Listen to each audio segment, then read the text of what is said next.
Izin sedikit menjelaskan tentang manusia dalam perspektif ekologi.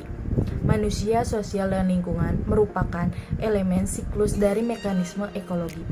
Ekologi adalah suatu perspektif metodologis dalam perkembangan manusia yang dilihat dari sisi luar individu, yaitu dari sisi lingkungannya. Interaksi manusia dengan lingkungan merupakan proses saling mempengaruhi.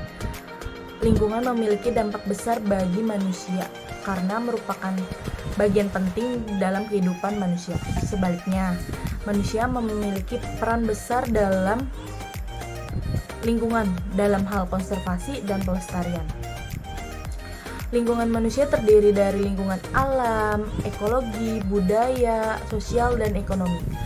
Perubahan ekologi, terutama yang berkaitan dengan munculnya ketidakstabilan ekosistem akibat penurunan populasi dan kualitas aktivitas manusia. Perubahan ekologis merupakan hasil interaksi yang tak terhindarkan antara manusia dan alam yang berlangsung dalam kerangka pertukaran.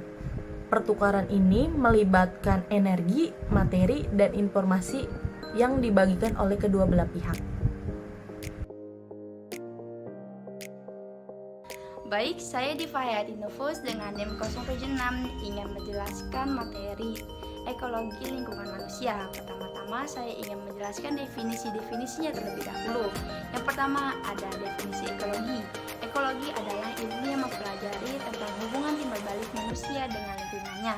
Kata ekologi pertama kali diperkenalkan oleh Ernest Heinrich Philipp August Haeckel pada tahun 1866. Yang kedua, definisi lingkungan. Lingkungan berasal dari kata lingkung yang artinya sekeliling atau sekitar. Lingkungan adalah kumpulan wilayah dan segala sesuatu yang terdapat di dalamnya berupa kombinasi dan keadaan fisik seperti udara, air, tanah, cahaya matahari, dan lain-lain. Yang ketiga ada definisi manusia. Manusia berasal dari kata Sanskerta manu yang artinya berpikir atau berakal. Sehingga manusia adalah makhluk hidup yang diciptakan oleh Tuhan dengan segala bentuk fisik, fungsi, dan potensinya dan dilengkapi oleh otak untuk berpikir. Dari definisi-definisi yang telah saya sebutkan tadi, ekologi lingkungan manusia merupakan interaksi manusia dengan lingkungannya sebagai bagian dari ekosistem, di mana manusia dapat berkompetensi secara lebih baik untuk kebutuhannya. Saya akan melanjutkan presentasi sebelumnya ekologi lingkungan manusia. Pada mulanya, dinamika interaksi yang terjadi antara manusia dengan lingkungan lebih bersifat alami dan mencakup komponen-komponen seperti abiotik dan biotik. Namun, seiring berjalannya zaman, jumlah manusia terus bertambah, begitupun dengan kebutuhannya, sehingga manusia terus-menerus mengambil sumber daya yang ada di alam untuk memenuhi kebutuhannya. Perlu disadari, kebutuhan manusia sekarang tidak hanya sekadar memenuhi kebutuhan primer. Kebutuhan primer itu seperti sandang atau pakaian, pangan atau makanan, dan papan atau tempat tinggal.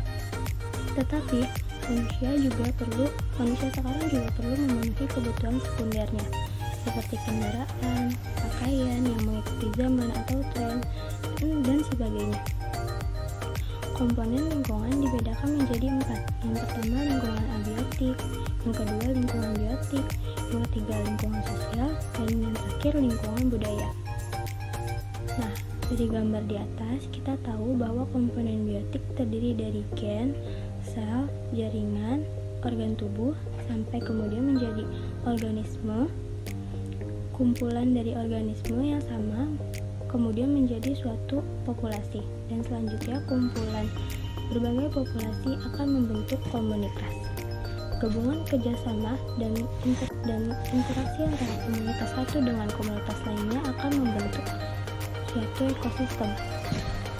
Lingkungan abiotik adalah lingkungan dengan unsur lingkungan hidup yang terdiri dari benda mati atau tidak bernyawa, namun memiliki manfaat dan juga membawa pengaruh besar bagi kelangsungan makhluk hidup seperti tanah, air, udara, sinar matahari, dan lain sebagainya.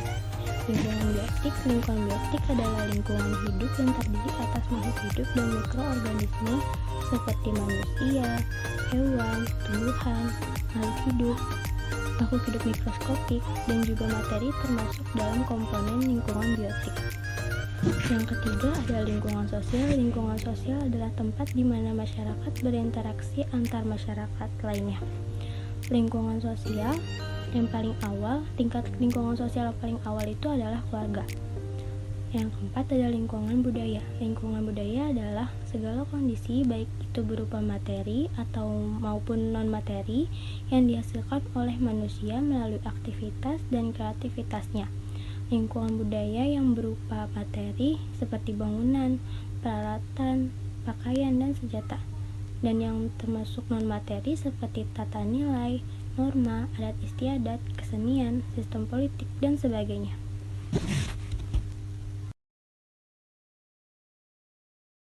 Perilaku dan pola interaksi manusia dengan lingkungan. Perilaku adalah salah satu hasil dari peristiwa dari satu atau lebih proses, yakni pengkondisian, kebiasaan, dan pembelajaran. Ekologi manusia adalah studi yang mengkaji interaksi manusia dengan lingkungan.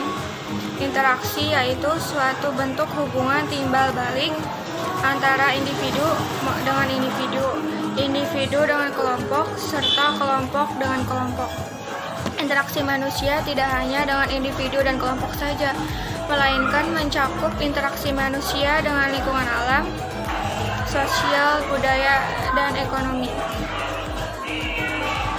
Manusia berinteraksi dengan lingkungan hidupnya. Interaksi dengan manusia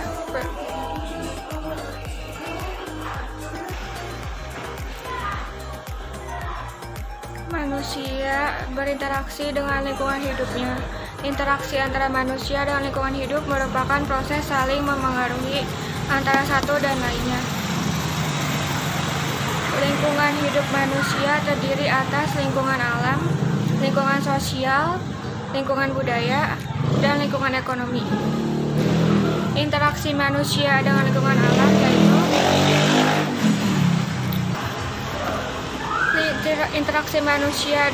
alam yaitu lingkungan yang berbentuk secara alamiah tanpa campur tangan manusia. Lingkungan alam mencakup semua benda hidup dan tak hidup yang terjadi secara alami di bumi. Yang kedua, interaksi manusia dengan lingkungan sosial. Manusia tentu perlu berinteraksi atau berkomunikasi dengan yang lainnya. Maka terjadilah apa yang dinamakan proses sosial.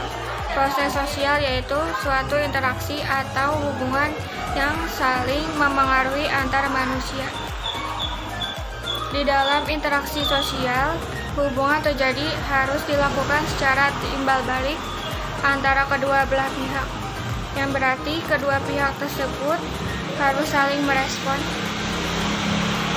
Proses interaksi sosial akan terjadi jika di antara pihak yang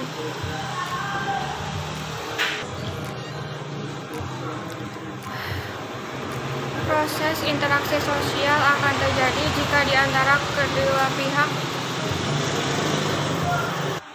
Proses interaksi sosial akan terjadi jika di antara pihak yang berinteraksi melakukan kontak sosial dan berkomunikasi.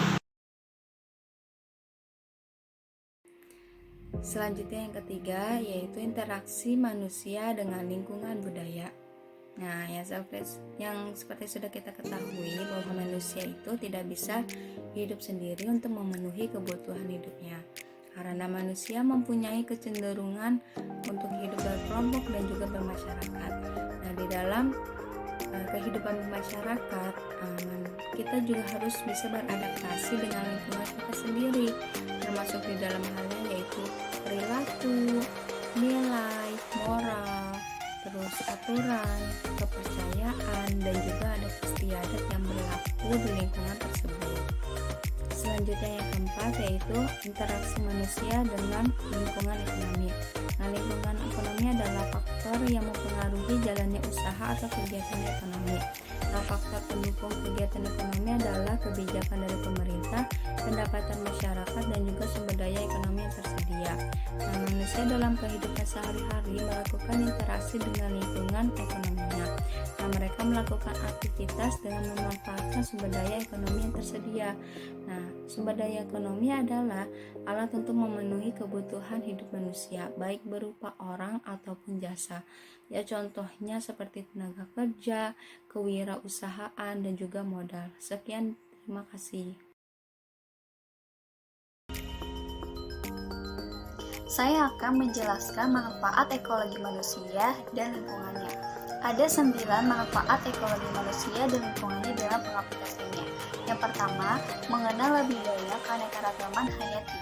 Makhluk hidup tersebar dari dasar samudra terdalam hingga pergunungan tinggi. Tentu saja, keanekaragaman hayat ini harus dieksplorasi oleh manusia. Selain untuk menginventarisasi jenis-jenis makhluk hidup tersebut dan memperkaya pengetahuan manusia akan spesies makhluk hidup, cara hidup, makhluk hidup, dan lingkungannya tersebut dapat dipelajari untuk kemudian dapat dimanfaatkan manusia. Kedua, mengenal lebih jauh makhluk hidup. Biologi perilaku adalah salah satu cabang dari ilmu ekologi. Hal ini terjadi karena perilaku makhluk hidup, terutama hewan, berperilaku tergantung pada kondisi lingkungannya. Perilaku satwa ini dimanfaatkan oleh manusia, yaitu ada hewan seperti lumba-lumba dan kelawar memiliki suatu kemampuan penentuan lokasi penglihatan yang dikenal sebagai ekolokasi atau echolocation. Mekanisme ini ditiru sebagai sonar untuk manusia. Lalu ada hewan seperti ayam, sapi, anjing, dan kucing, dahulunya adalah hewan liar. Dengan proses domestikasi, hewan-hewan tersebut dapat dijadikan ternak atau pemeliharaannya. Lalu kadang hewan memiliki indera yang tajam, semisalnya di India. Gajah-gajah secara otomatis pergi ke tempat yang tinggi sesaat sebelum tsunami terjadi. Hal ini dapat dijadikan peringatan dini oleh manusia sebelum terjadinya bencana. Yang ketiga, membantu mengetahui dampak terhadap lingkungan.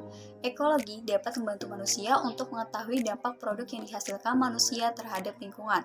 Misalnya produk DDT yang ditujukan untuk memberantas hama serangga secara global dalam waktu yang lama.